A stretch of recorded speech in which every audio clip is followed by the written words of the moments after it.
one more. I say a softball. It's not a softball. This will be probably the hardest question I ask all night. And then we're going to get down to talking about Murder 2020, the new anthology available now. But my impossible question is, what is, if you could only recommend one mystery novel that esteemed audience listening would enjoy, that you would want them to read, what would it be? And I will pick Cheryl to go first. Oh my.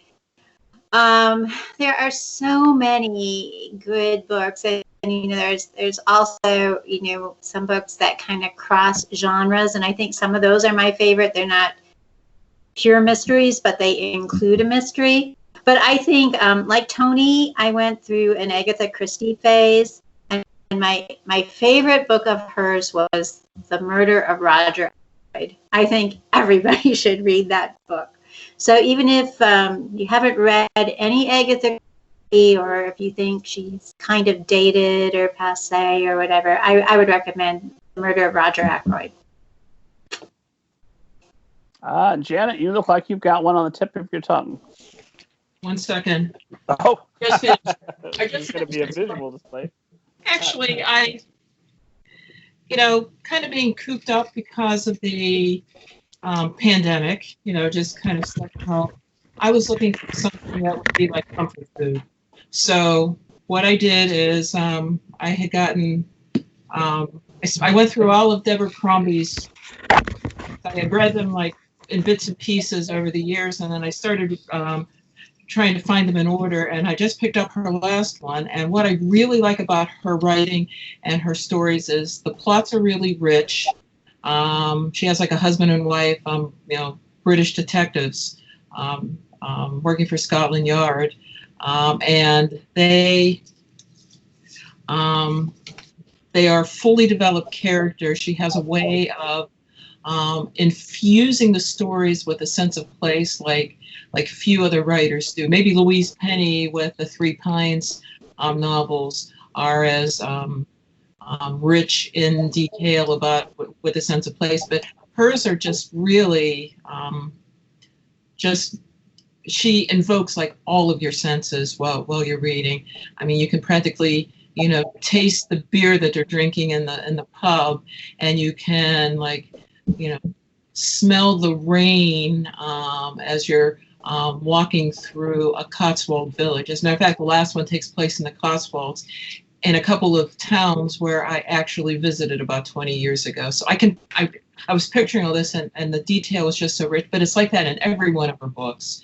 And I think I read more as a writer now anyhow, looking for how does she do that? How does she give you a picture of who that person is so that you can see them really clearly and you can hear their voice in a detail that's not intrusive. So anyhow, my latest favorite is A Bitter Feast by Deborah Crombie. Next week it'll be something else.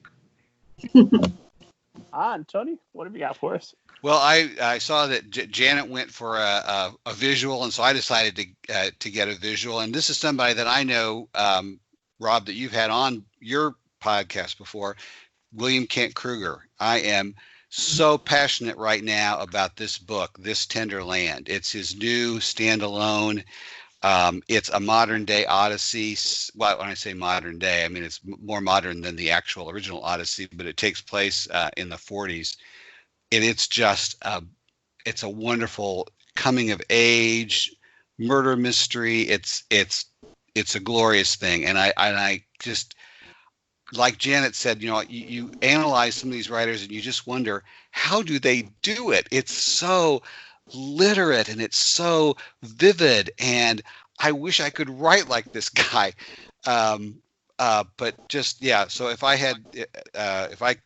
could recommend a book, it would be This Tender Land by William Kent Kruger, my current favorite.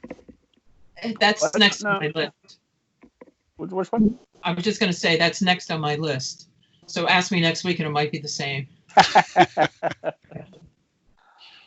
I should mention for esteemed audiences who look at the back catalog, we did have the good fortune to get William Kent Kruger to do a written interview at the blog. He hasn't been on the podcast yet, but Mr. Kruger, if you're listening, and I assume you are, I've got all your favorite authors here. please come on the show. I would love to chat with you. And Lillie, do you have a favorite mystery that you would recommend?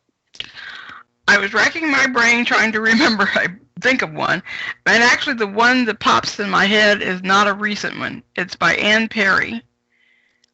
She had a series about an English detective by the name of Monk, and the stories are kind of like mid 19th century. But the mysteries were good. But the thing I liked about it too was her character development of the detective. In the first book, he's lost his memory, doesn't know his name, doesn't know he's a detective, knows nothing, and still manages to solve the mystery.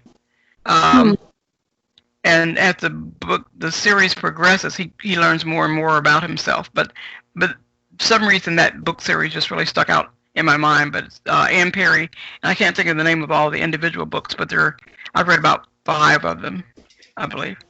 And she's an English writer. Oh, and you got a nice series like that. There's no reason to pick a specific one. Esteemed audience is going to pick up the first, and they're just going to keep going all the way through.